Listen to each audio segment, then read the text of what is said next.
Hello, my name is Bенджамин Fuld, and I'm here to talk to you about the secret government of the United States and why it is the world's largest problem. My involvement with the secret government started this spring when I interviewed Japanese Finance Minister Heizo Takenaka, or former Finance Minister Heizo Takenaka. Dragon's Den.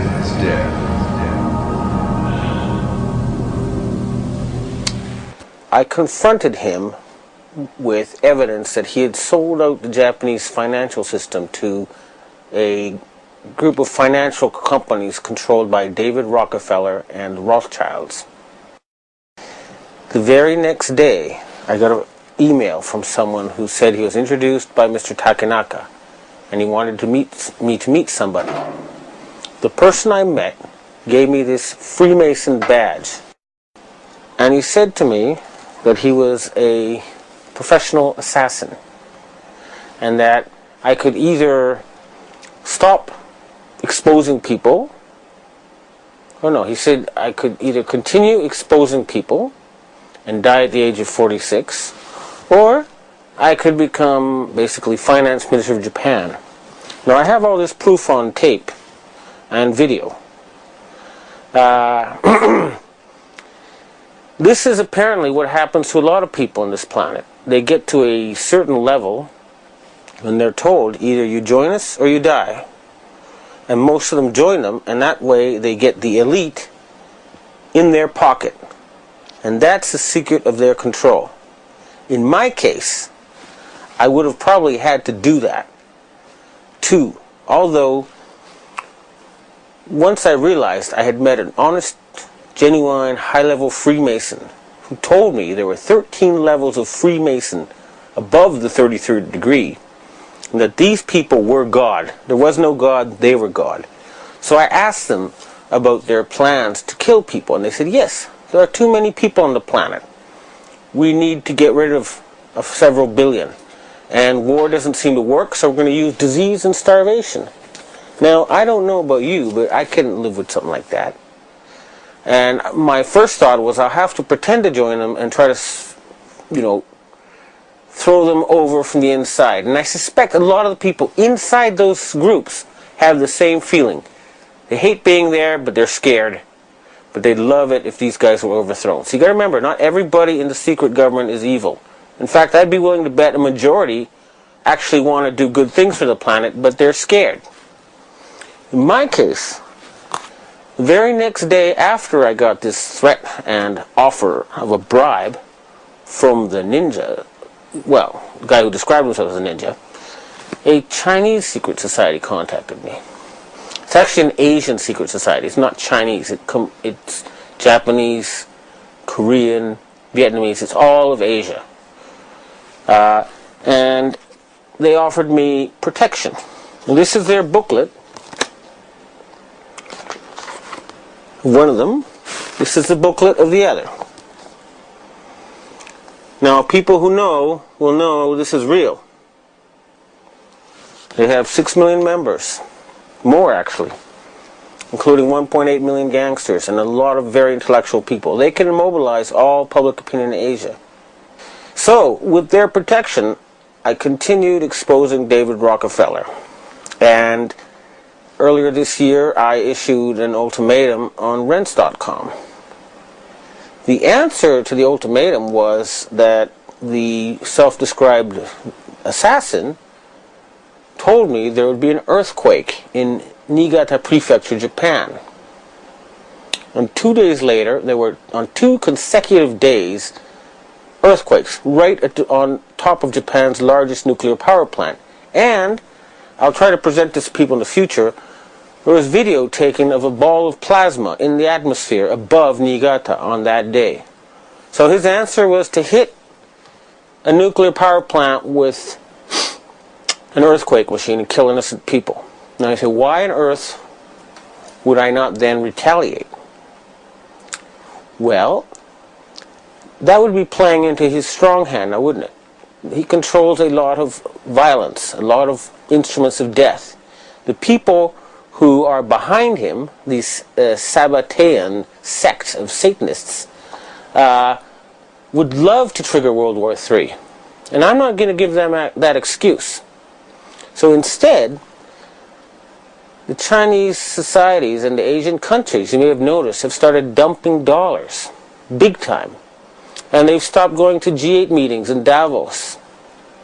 And you'll also notice that their submarines, Chinese submarines, have popped up right behind U.S. aircraft carriers in the middle of military exercises. What that means is that every single U.S. aircraft carrier is a useless sitting duck. The entire U.S. Navy is useless, okay? That's a fact.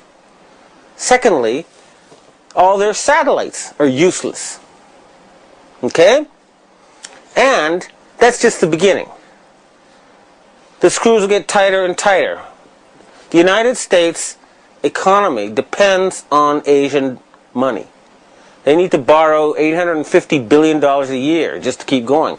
And the Asians are tired of paying for a country that does nothing but attack people and create excuses for war.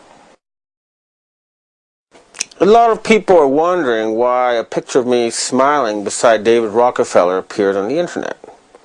And they're saying, how did I get to meet him? Well, he was here in Japan on what was supposed to be a top secret visit. However, if he's in Japan, he's on my turf.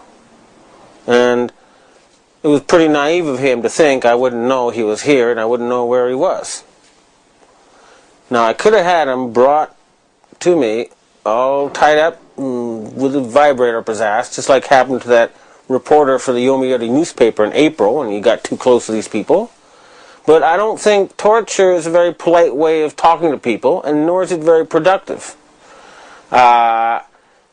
Friendly conversation is always the best. Now, the interview may be a little bit disappointing in the sense that a guy like that is not going to go and just tell you, oh yes, I'm head of the secret government and I sacrifice children and I'm planning, to turn everybody into sheep. It's just not going to happen. You have to look for subtle signals. It's the rules of the game. I was a corporate journalist for 20 years. And I know that if you just ask those questions, they'll shut down the interview, you get nowhere. So if I said, why did you spread HIV and why did you create SARS? He would say to his bodyguard, get this Fruit Loop out of the room. That's how it works. So I had to operate within his matrix. And I hate going there. I hate that place. But I had to pretend I was a friendly journalist. And I had to sneak in the stuff I wanted to ask. Because, unfortunately, it would have been great if you could really hit him with this stuff. But it wasn't that circumstance. He was accompanied by the president or chairman of a fancy PR company. And a guy who looked like heavy-duty Mossad type who could probably kill me in 3 seconds if it ever came to that. I came with a cameraman and myself. And now, you may wonder, when you look at this interview, why I was not more aggressive. The reason is simple. Years of experience have taught me that you get nowhere with an aggressive interview. I would only get lies, and here's evasions and spiel, and the interview would be cut short. What I've learned over the years is that you got to appear like their friend when you interview them, or you're not going to get good information. So I'm now going to show you the segments of this interview, and then I'm going to deconstruct them for you, so that you can know what I think this man is really saying.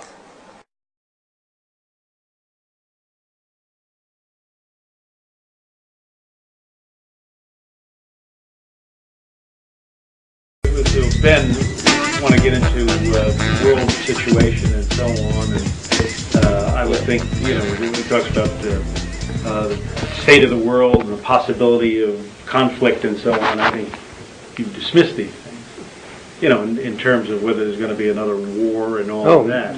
Yes, exactly. Dismissed, isn't that? Dismissed in the sense that Okay. And if he asks you if you're running the world, I think you dismiss that as well. Sure, yeah.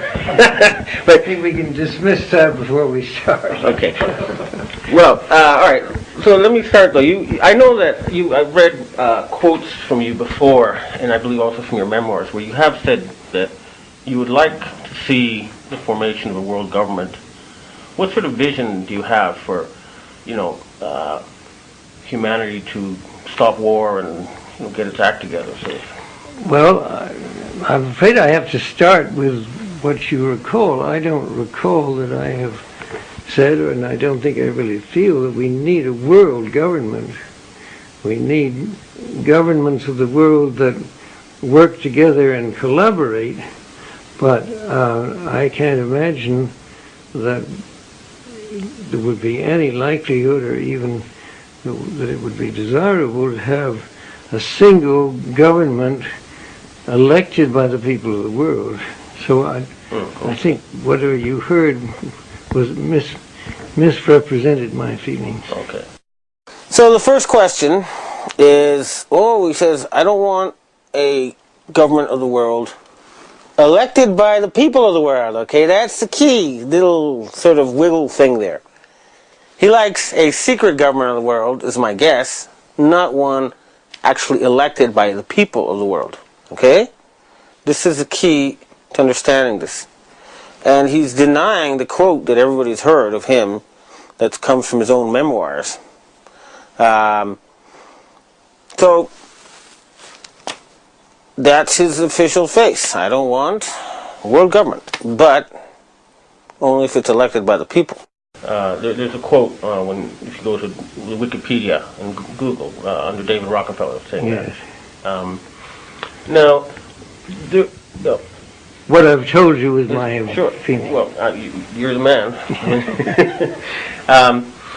Now, the other thing is, people are worried about the situation with Iran and some kind of wider conflict emerging from that. What do you think is going to happen there? What's your view about the tensions between Iran and the United States right now? Well, I think the first thing is that Iran itself is a problem, but its relationship with its neighbors, probably from the point of view of the United States, is the thing that we would be most concerned about, because there are such different points of view in the area, and the possibilities of conflict between the nations within the area is certainly what is of concern to our country. Okay. Now, here in Asia, people say that the current structure of world institutions is not fair. They say that European peoples account for 17% of the world population and 40% of GDP, but they control 4 out of the 5 permanent Security Council seats. Asians are 65% of the world population and 40% of GDP, so they think some sort of better representation is needed. What is your view about this? I think it's an issue that understandably and legitimately is raised by the nations with a smaller percentage. When the United Nations was created back right after World War II, the world situation was a totally different one, and the influence of different powers was very different. Therefore, I think that it is understandable that those nations with large populations that feel they're underrepresented have a point, and that this should be addressed. I don't think it's something that, to me, is immediately a serious problem, but I do think that it's something that should be taken up in the United Nations, and that over time some redistribution of voting power within the United Nations structure seems likely and probably appropriate. Now, he's saying Iran is causing trouble with its neighbors, and I'm not aware of any such evidence, okay? It sounds to me like he's just trying to find an excuse to attack Iran. Now, on the United Nations thing, well, basically saying, someday, but not now. And his whole attitude is like, it's really his decision. And it's not. Okay? The Asians are tired of waiting. They're not going to wait another forever. Time has run out. This is what the Asian Secret Society is telling me, is that enough is enough. We live on the same planet. We both get rights to decide how it's run. They're tired of European domination of the planet. They want to share stewardship of the planet Earth. And the Asians want peace. They're tired of Westerners causing wars. They want world peace. That's what they want. And they want a more fair world structure. And I don't see any reason why that cannot be done immediately. Now, also, it's sort of difficult for me to ask this, but these days conspiracy theories are running rampant on the internet, and I thought you could, metaphorically speaking, take the bull by the horns and, let me ask you confront you with or ask you what these people are saying. First of all, they say that you are the secret ruler of the world. What is your response to that? Well, in the first place, you're not the first person who has raised this issue. There have been people, ever since I've had any kind of position in the world, who have accused me of being a ruler of the world. I have to say, I think for the large part, I would have to describe them as crackpots. I mean, it makes no sense whatsoever, and isn't true, and won't be true. And to raise it as a serious issue seems to me to be irresponsible. Now, you see, that's what happens when you ask a question directly like that, okay? That's the sort of answer you're going to get. Are you the secret ruler of the world? You say, well, no. Okay? So, later you'll see why you have to take a more indirect route to get the same response in a different way. So, for now, if you ask the man directly, he's going to deny everything. That's why you have to get a little bit more sneaky, as we shall see. And what about the candidate Ron Paul, who's talking about bringing the powers of the Federal Reserve back to the U.S. government, under the presidential control or control of Congress? I haven't read about that. Is that an issue? Well, he's one of the Republican. He's a Republican candidate, and that's what he's publicly calling for. So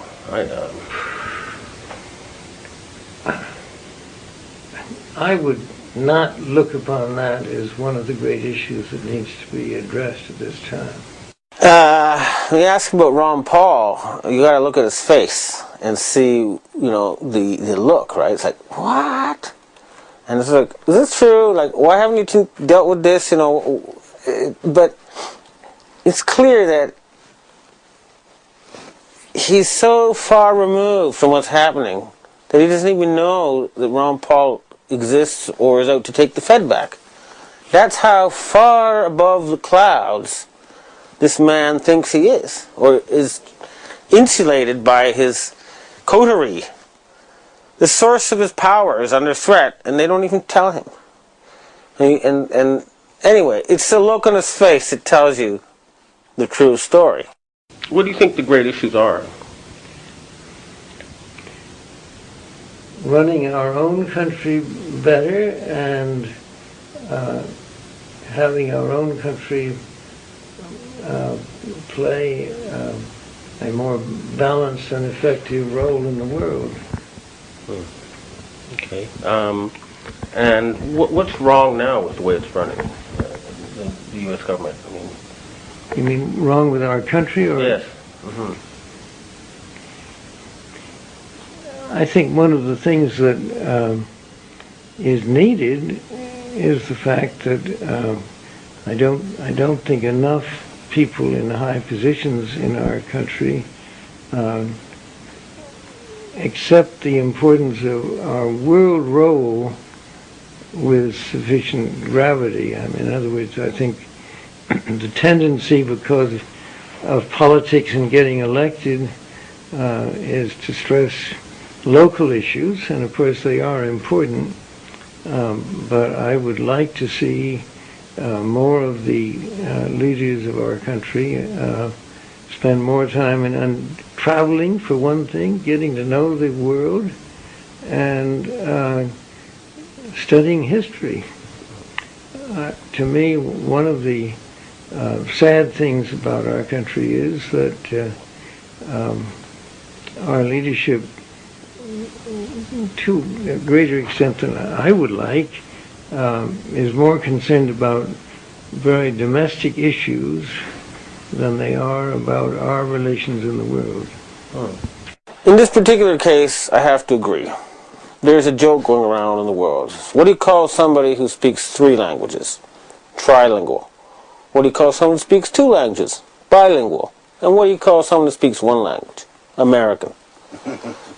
You guys are going to be left behind if you don't sort of take a look at the world. Okay, the world is passing you by. You're going to become irrelevant unless you keep up.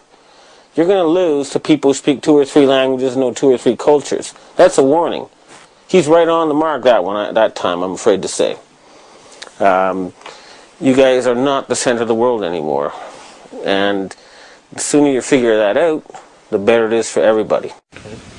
Now, what about the plunging dollar and the rising euro, and the apparently Asian countries have been unloading their U.S. Treasury holdings?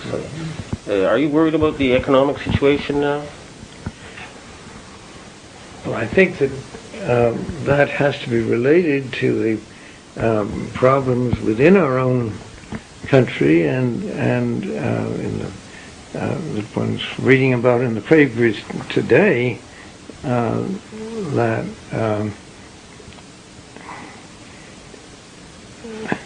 there's grave concern about what our role should be, how it should be handled, and how we should better manage our own domestic economy. And I think this is becoming a serious issue that is going to have to be addressed by any politicians who wish to be re-elected, that they have to see that the issue of our economy and what influences it is better understood and more successfully addressed. He looked quite worried when he talked about the collapsing dollar, and there's a good reason for that. The face value of all the dollars in the world is 10 times greater than the value of the U.S. economy. The Asian countries are saying, we're not going to use your dollars anymore if you keep going around killing people. And we're not going to support an army that's just attacking us. So this is your weak spot. This is your Achilles heel. And it's being attacked by the Asians. And that's no coincidence. Now, you'll be meeting the Emperor, is that correct? I'm looking forward to that. What will you be talking about? That will certainly, to a large extent, be his decision. My impression is that emperors tend to lead conversations. I have had the good fortune and privilege of meeting him a number of times before. I would hope we would have a chance to talk a little bit about his views of the world and how he feels our country is relating to Japan. But also our family has had quite close relations with Japan for many years and with the royal family. So my suspicion and even hope is that we might also talk about those relationships in the past and where they might go in the future. Japanese newspapers have talked about this weekend about an imminent fundamental change in U.S.-Japan security relations. Have you heard anything about this? don't think so, really. And it's not an issue that I would think the emperor would want to discuss with me. I mean, I can't imagine that would be one of the things we talk about. I don't think it would be appropriate. And your nephew, Jay, he studied in Japan, didn't he? He spent 3 years here. And do you have good relations with him? Some Japanese people are telling me that you had some sort of fight, but again, I don't know. No idea what they're talking about. We have very close, loving family relations. I don't know what... Well, again, this is just what people have told. I don't know, that's why I'm trying to confirm it. Now, I don't think they knew what they were talking about. Now, which issue do you think is more important now, the war on terror or global warming? There are two major issues, both of which have to be addressed. They're very separate, and I think the way we deal with them there have to be different steps taken. They're just very separate issues, but both important, major importance. Now, here is where the indirect method gets you much better results, okay? Now, why, you might ask yourself, does his family have close relations with the imperial family of Japan? What reason could there be for that? The emperor doesn't go around meeting anybody. In fact, he hardly meets anybody except very, very senior government officials. So, he's basically there revealing that he is arriving as a secret representative of the secret government of the United States to talk with the secret government of Japan.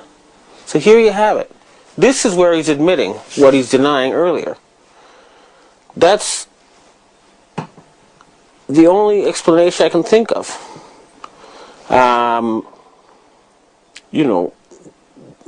Emperors don't go around meeting retired bankers.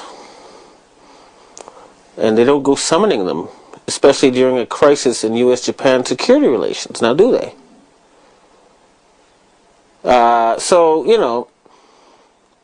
It doesn't make sense, except if you think of him as a secret ruler of the United States, and you think of the emperor as a secret ruler of Japan. That's the only reason why it makes sense for them to meet at this time.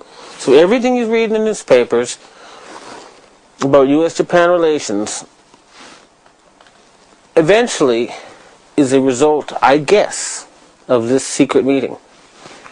So he was summoned because something has changed. The Japanese government is no longer following orders. And that's also because of the Asian secret society. So, these guys are no joke. Okay. Now, if you had to say one message to the world, what would it be?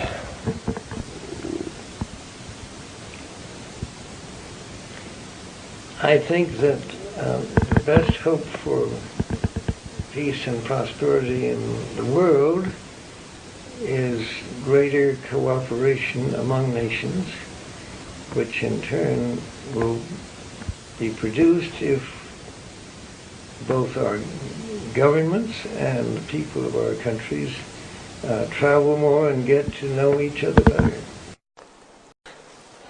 Anyway, because it doesn't matter. The point is, and this is the point I want to make, is that the Sabbatean atheists, Satanists, who are trying to artificially create the apocalypse, who are trying to recreate their old Babylonian empire, have been exposed. Their game is up. It's over. They're not going to accomplish it. They're not going to start World War III. They're lucky if they're going to stay alive. So I'm telling you, you members of the Council on Foreign Relations and Bilderberg and all those families, the Harrimans, the Schiffs, the Bushes, the Rockefellers, the Rothschilds, the Walkers, etc. You are just a bunch of old-fashioned aristocrats, and you've got armed peasants at your doorstep. You are in grave danger. extremely grave danger, and I'm offering you a chance to actually make your biblical prophecies come true. It's easy, and it's not crazy. It's scientifically provable. All they got to do is stop war. Devote all the money that's used towards war to ending poverty, saving the environment, saving the planet. And here's the clincher, it is now technically possible to give people lifespans of hundreds of years and eventually eternal life on this earth. And that's hard science, not fantasy. And it's also possible to make people radically more intelligent, okay? Don't you see? Eternal life and superpowers available on this earth. Now, if that doesn't qualify for something that could be called end of times, I don't know what is. And if these people want to build a new ziggurat or temple, well, go for it. Just do it somewhere where you get clear property rights. You know, there's nothing in the Bible that says it has to be in exactly the same place. So you can carry out your damn prophecies and save the planet and give people eternal life, or you can be killed. Think about it. This is real. This is not some crazy guy. Do the hard research. Look at the science. Look at the facts. This is true. Now, the people in the U.S. Army, I tell you this, if those, members of your elite slave-ruling class, who you just become dimly aware of recently, do not take this suggestion, I strongly recommend that the Provost Marshal arrest them. And if you dismantle their so-called charitable funds and their trust funds, which is just disguised form of landed aristocracy, you'll find that there'll be more than $100,000 for every man, woman, and child in America. There's a lot of families that could use that kind of money. Now, of course, if they go and all spend it right away, it'll become worthless. But if they spend it carefully, their futures will be much better. So, if these ruling families do not listen and change their hearts, arrest them. And I know that's happening. I know their day is finished. And to you in the military, I say this. Why are you murdering innocent women and children? You realize that you're going to be seen by history as the same as the Nazi generals who did not stand up to Hitler, and that you will face war crimes, trials, unless you do the right thing, which the American people want, and your army is useless, okay? Think about it. The Chinese submarines are popping up behind your aircraft carriers. That means they're sitting ducks. Your entire fleet of aircraft carriers is useless junk now. Your satellites are all going to be blown out of the sky. Your dollar is going to be trashed. And most important of all is you don't have any enemies anyway. Nobody wants to fight you. Nobody wants war. The planet is tired of war. You don't need to invent new wars just to keep yourselves employed. Go terraform Mars. Go save hungry kids in Africa. Go fix up ecosystems. You know, there's a lot of better things to do with your organization than kill innocent Iraqis. And you know it. Your people know it. You want to go back to Kennedy's America. And that's something that you should do. It's a decent thing. It's the right thing. You know, just follow your common sense. We have now the scientific ability to give people permanent life on this earth. Superpowers. We can end poverty, stop environmental destruction. You want to do that, or do you want to keep on with endless war? And to you conspiracy people, I have a word to say to you guys too, okay? It's easy to criticize someone for spilling a glass of milk. It's much harder to put the milk back in the glass. So, it's fine to criticize, and it's great, but you've got to spend a little bit more energy and time coming up with alternatives. If you want to really get the power, you have to come up with a better plan, not just criticize the plan that's going on now. However, basically I salute you, and I'll let you know that the people of the world are on your side, and the horrible, nasty American government you have now is about to fall. Its days are finished. And humanity is about to wake up from a long and terrible nightmare. We're going to see the most wonderful things. Dawn is coming. But you American people need to shake off that horrendous leadership that has sneakily inserted itself above you over the past 100 years. Remember that. They killed Kennedy, they killed Martin Luther King, and they're trying to kill you. But if you do have to fight them, do not fight hired guards who have families to support. That's a waste of time and you'll lose. Concentrate on assassinating those top people. Do not waste your time with hired thugs. But hopefully, and most wisely of all, is peaceful protest. Soft power is the strongest of all. That's the essence of Oriental wisdom. Anyway, these guys are finished. That much is for sure. You will be free soon. Thank you.